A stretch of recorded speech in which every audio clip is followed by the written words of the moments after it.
Hello, all my bookish friends, my boos and bros of the word. Welcome back to episode 87 of the Bookcast. This is my platform for sharing short fiction and updates on life as a self-published author of romantic fiction that centers Black love. I'm so excited that you're here. I am D.L. White, Atlanta-based author of 14 and counting novels and short stories. That's not counting any fan fiction that I've written, of which there are about 30 sparkling, drooling odes to my favorite boy band, NSYNC. I'm a reader first, so I'm also a big fan of books. We usually begin with the book report, then we talk about writing and topics of the day. I am currently in pre-publication for The Pearl, a Black Diamond romance. Tentative release date is scheduled for on or before July 2nd, 2024. Check my blog and my social media for Goodreads and Storygraph links, as well as samples and teasers for this book. I have also created a playlist, which I love and adore. All those links are at booksbydlwhite.com/blog. I'm so excited to bring Davis and Kari to your faces. Listen, is anybody out there interested in a advanced copy of this novel? It would be in ebook. Let a sister know. The Bookcast is a production of Books by D.L. White, written, edited, produced, and supported by me. If you would love to back me up, I'd be most grateful. The best way to do that is to share the books, to talk about the books. By the way, shout out to all of my bookish friends who really have my heart, because my name is mentioned in all kinds of rooms that I am not in. So bless y'all up and down. But also, you can put some dollars behind these words and buy the books. Start at booksbydlwhite.com/books for all of the good stuff in ebook or audio. If you want print, you can grab those at my bookshop.org storefront. I'll drop a link in the show notes. But also, if you look up any of my print books in my website bookstore, I have linked those at Bookshop. If you want them signed, we can arrange for that, but I'm no longer keeping a stock here at the house to ship out. I simply don't sell enough to make that a viable revenue stream. Maybe someday when I'm more popular, I'll keep an inventory here at home, but they're just books that are sitting here and then they go out of date when I change covers and whatnot. So I no longer have stock here at home, so I do not ship and sell signed books from my house. I've got a lot of things going on this month with trying to keep the Black Diamond books top of mind before the Pearl releases, and I have a couple other books that I'm putting on sale. So I'll do an update to my website with all of the summer sales. So bookmark it, payhip.com/booksbydlwhite. The bar at the top of the page always links to the latest sales I've got going on. I'm gonna get my life together and update that. Yes, I am. Also, I have a newsletter coming out on June 7th. It's gonna be a good one. If you're not subscribed, take care of that ASAPually. booksbydlwhite.com/newsletters. Thank you so much. And don't forget to confirm. Your mailbox will not be blessed if you do not confirm. As always, if you are a member at Kobo Plus, you can grab all of my ebooks and audiobooks as part of your subscription. If you're a premium subscriber at Spotify, you get 15 free hours there. My audiobooks are there, and all of them are under 15 hours. And so go forth and snatch up an audiobook by D.L. White. Your face and your ears will love them. Lastly, I'm available at your local library, so hit up Libby or Hoopla. I do believe all of my books are now available on Hoopla, and they've been adding some of my ebooks too, so that's very exciting. I feel like a real author. Do you have a topic you would like me to cover on the Bookcast? I would love to spend 27 to 32 minutes yammering about anything in particular. Shout me out, holler. I'm always on Instagram or Twitter at author_DL White, or you can visit the show notes of this here episode at booksbydlwhite.com/bookcast/87. You can also drop me a voice note. It's called fan mail. You can peep the link in the show notes and send me some dulcet tones of love. I welcome your comments and questions, and I'll dedicate a part of the show to answering them. Anyway, onward. Today's going to be a great show. I'm very excited about it. We will chat about May reading and writing, and we'll have part 2 of the photograph. I seriously have no idea where this is going, but this week's selection is nice, if I say so myself. We will talk a little bit about that during the writing update. It's the weekend. I don't have a book to write, and I am all about the books. So we'll also talk about my reading challenge and what I've been putting into my face. Today is Saturday, June 1st. Note to self, pay rent. How is it already June? It's 8:56 a.m. It's cloudy and 63 degrees today in the ATL. I have a mic and I am ready to dig in, but first, join me for a spot of coffee.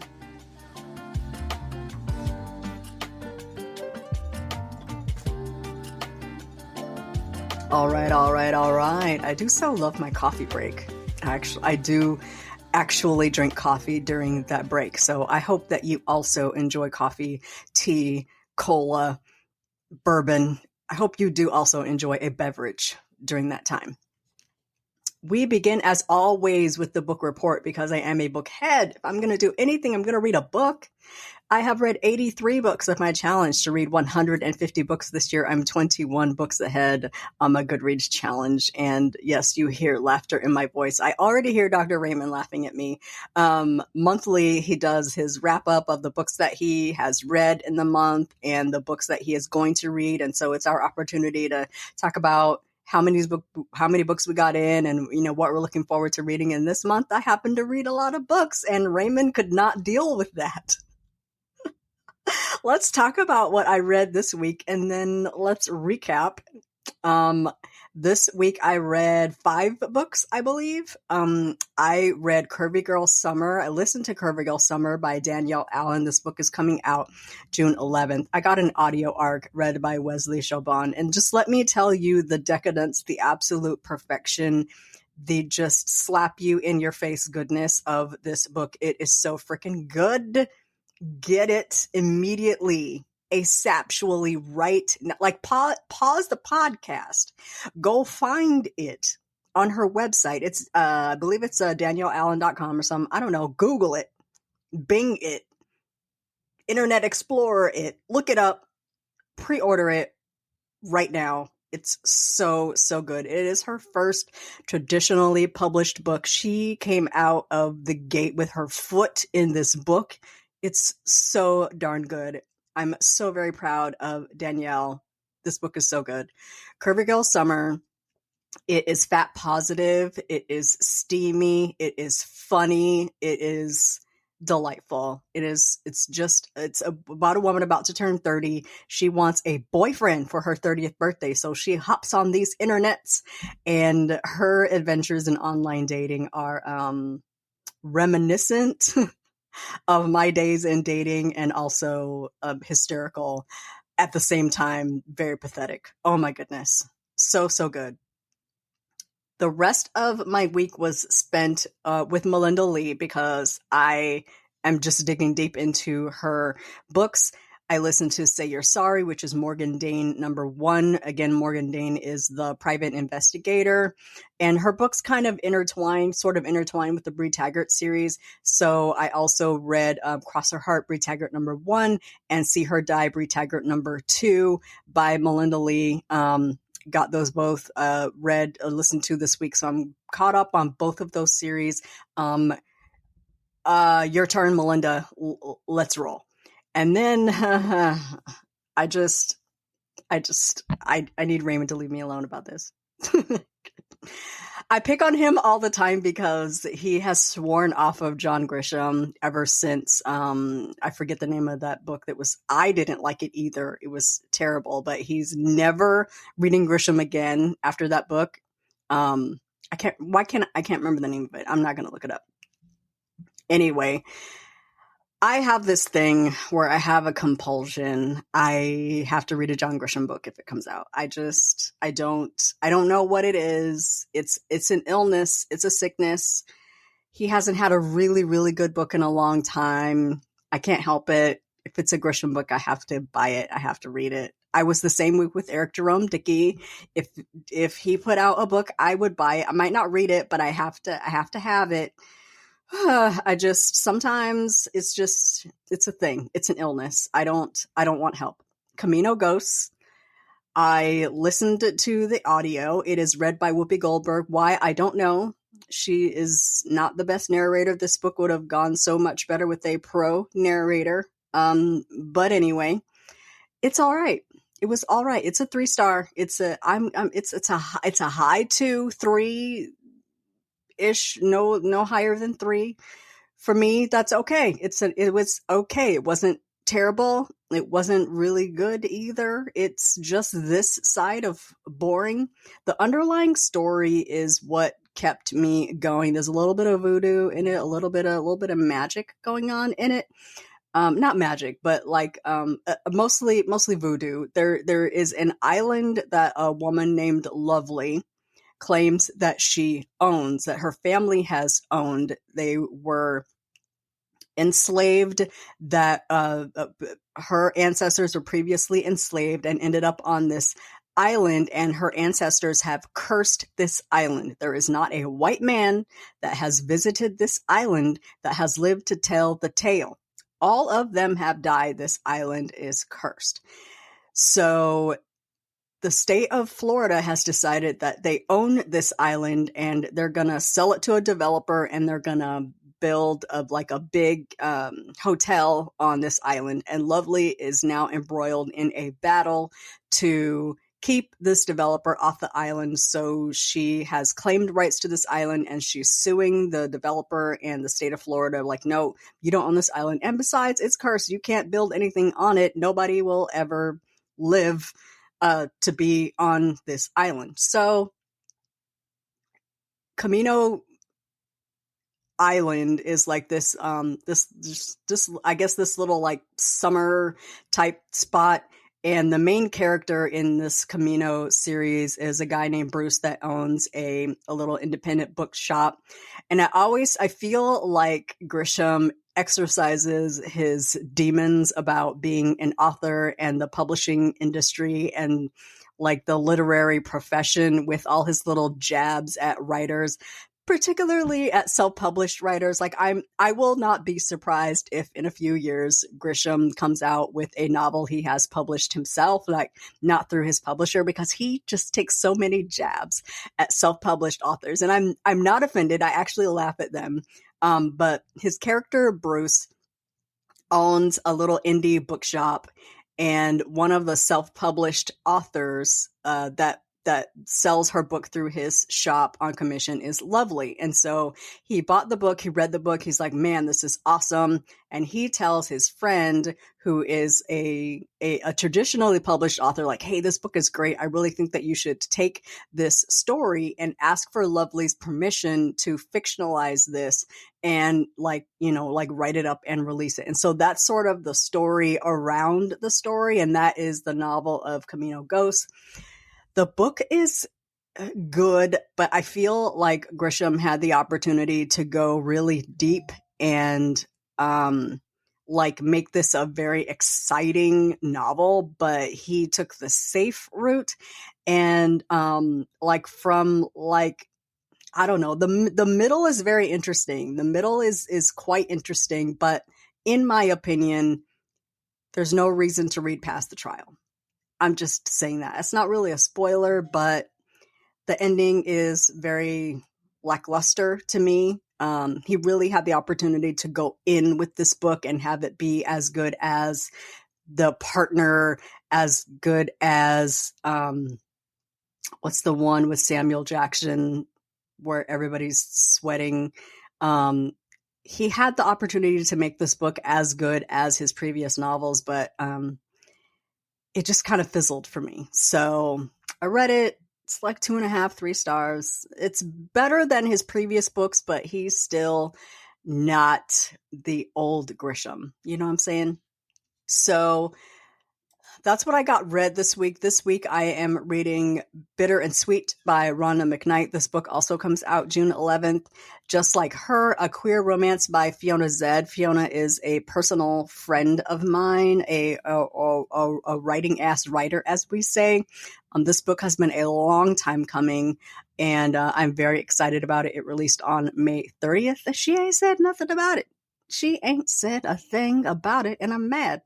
But I did see that it published, so I bought it. Also, The Secret Keeper of Main Street by Trisha R. Thomas. This book comes out June 4th, and I'm going to check it out, but I might wait for audio on this one. It's a historical, and sometimes I just need to, be immersed in the world, and I do that with audio. So I'm going to see who the narrators are.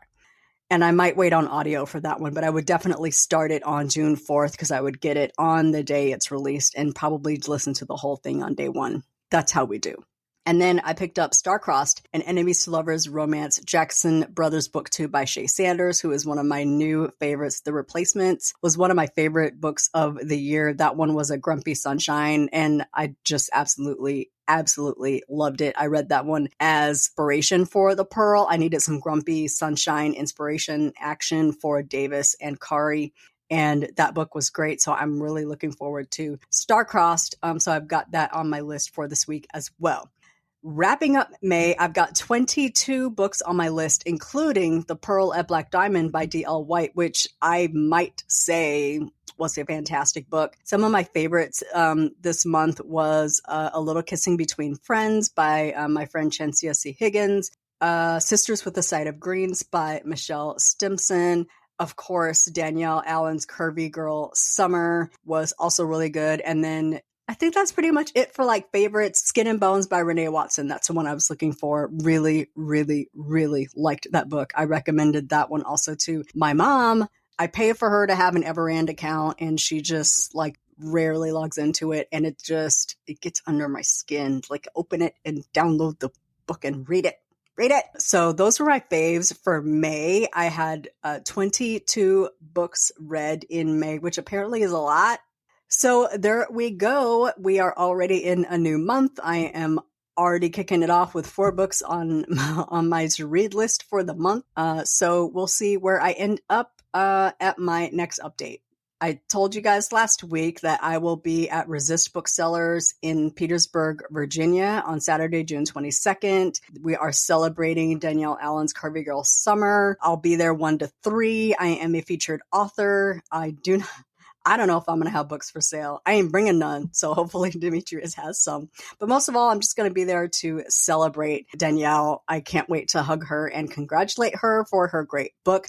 There's a post on my Instagram, my TikTok, my Facebook page. I still have not updated my website with that. I'm going to get to it. I am going to get my life together, I promise. Maybe tomorrow. I'll also, as has just been announced this week, I will be at the Black Romance Festival in Atlanta, Georgia, May 30th through June 1st, 2025. I have already booked my room at the JW Marriott in Buckhead. I'm telling you, start saving your monies because the Black Romance writers will be out here. Atlanta does not play. Honestly, Atlanta does not play. If you tell readers that Black authors going to be in the room, they show out. If they can get in a car and drive here, if they can get on a plane and ride here, our readers don't play. So this is going to sell out. Early bird tickets go on sale June 2nd. Get your tickets. Get them. And I'm just going to say I might never be at my table because there are so many authors I can't wait to meet, gobble up all their books, hug necks, kiki, ha ha. Let's talk about writing. I can't wait to be in the room. I am excited. So if you were looking to see me come through, Black Romance Festival has pages everywhere. So find them, follow them, sign up for the newsletter, get ready for updates on updates throughout the year. I am excited. Moving on to the writing update. I have no real update on The Pearl except that we're still in editing. I'm doing a few cosmetic updates to the novel. I'm prepping some advanced reader copies to go out, perhaps, maybe. These would be copies of the book after the first editing pass, but they have not been through final editing. If you're interested in reading an advanced copy, shout me out, holler. Maybe I'll do like a little form and add it to my link in bio.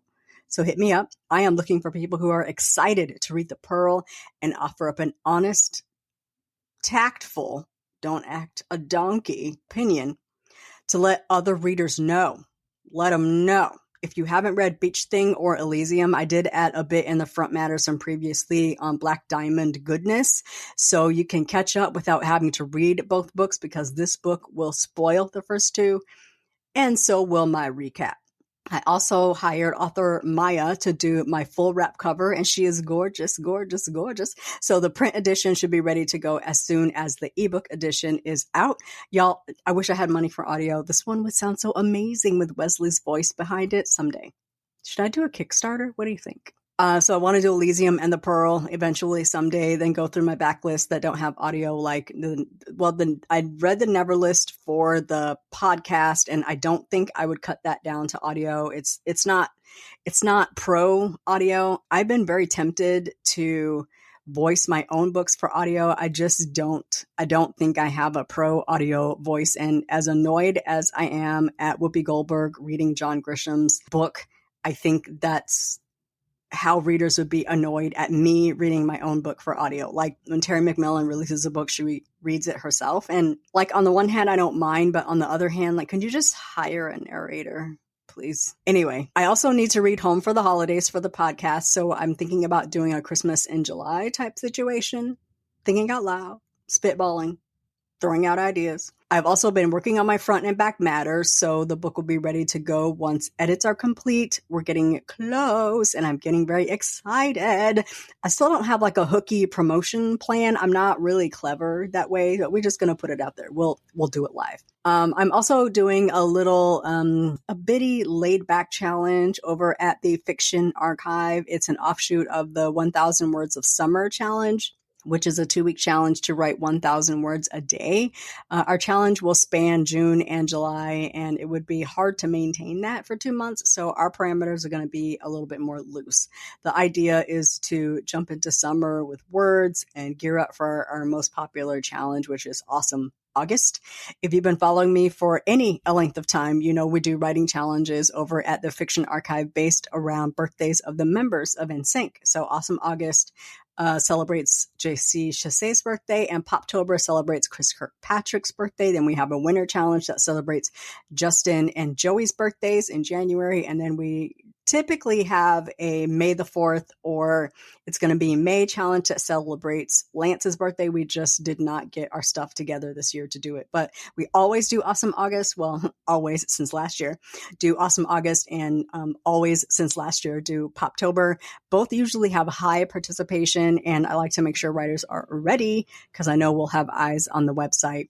I am participating, of course, and I'll share anything that turns out well here on the podcast. I'm looking forward to writing for fun, writing just because, writing to write, and getting these thoughts out of my head. Speaking of writing, it is time for part 2 of the photographs, the little ditty I came up with because it had been too long since I shared some fiction on the podcast.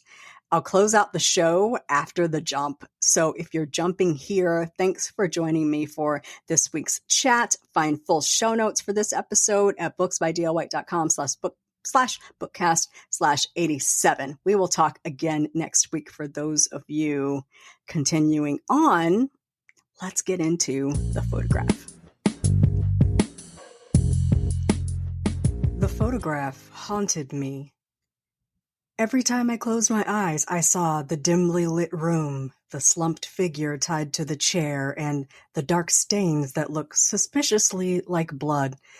I couldn't shake the feeling that there was more to the story behind Robin's absent husband than I'd initially thought.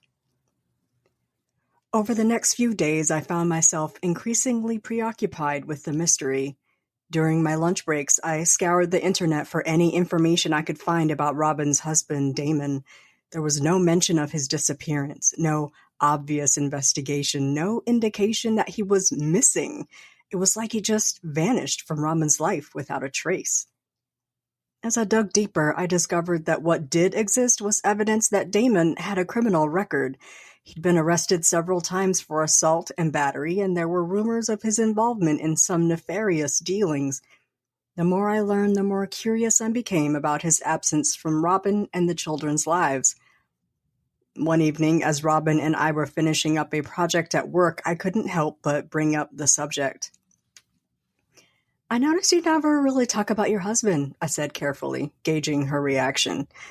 Robin's shoulders tensed, and she avoided my gaze. "There's not much to talk about, Jada. He's not part of our lives anymore."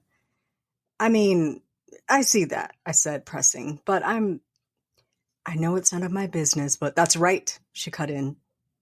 Then her expression softened, and she added, "Honestly, I try not to dwell on it. He's gone. We've moved on, and we're doing just fine without him." I nodded, deciding to drop the subject for the time being, but still wildly curious. Was he just gone? Or did something more sinister happen to him? And was it too painful for Robin to talk about? Or was she not allowed to talk about it? I left work that evening unable to shake the feeling that there was more to the story than Robin was letting on. Over the next few weeks, I kept my investigation active, but on the low. Okay, being real, I was nosy, even asking a few of Robin's neighbors when, once again, I was babysitting her children. I wanted to piece together a clearer picture of her marriage. Most were reluctant to talk, but a few shared stories of a tumultuous relationship and a husband with a penchant for trouble. One woman, who'd lived next door to the couple for years, confided in me that she'd always suspected Damon was involved in some shady business. There were nights when I'd see strange men coming and going from their house, she said. I never knew what was going on, but it didn't seem right. The more I learned, the more my curiosity grew. I started to wonder if Damon's absence was connected to criminal activities, and if Robin knew more than she was letting on. That evening, I was helping Zuri clean up her room when I found a shoebox tucked into a back corner of her closet. It was full of old letters and cards. Most were innocuous, but one caught my eye. It was a cryptic note signed simply D. With trembling hands, I opened the note and read the message inside. I'm sorry for everything. I never meant for things to get so out of hand. I hope one day you'll understand. My heart raced as I read the words, my mind spinning with possibilities. Was this a message from Robin's absent husband? And if so, what did it mean? I drove home that night, still reeling from the discovery, my mind spinning with explanations. My phone buzzed with an incoming text message. It was from an unknown number. Read that last message aloud, I said, commanding my phone to read the text to me. The contents made my blood run cold. Stop digging into things that don't concern you, or you will regret it. I stared at the road in front of me, my brain doing another revolution in the tornado that was my thoughts. Who sent that message? How did they know about my investigation? And how did they get my phone number? I should be scared. I really should. I should close up my amateur investigation and mind my business. But somebody telling me to stop doing something was nothing but temptation to keep doing it. I was more determined than ever to uncover the truth. Maybe I needed to confront Robin again to get some answers. I was in too deep now. She wouldn't be able to avoid telling me the whole truth this time. Took a deep breath, steeling myself for what was to come. One way or another, I was going to get to the bottom of this mystery, even if it meant stepping into a world of secrets and danger.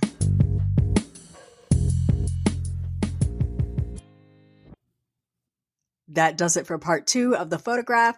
Join me again, not next week, but the week after for part 3 of the photograph. Again, I have no clue where this is going, so we will discover it together. What do you think is happening?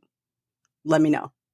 Thank you so much for joining me for today's chat. I truly enjoy having you here and welcome any comments or feedback at booksbydlwhite.com/bookcast/87. You'll also find full show notes with all of the books I talked about today, the links to all the things I talked about, and a transcript for today's show.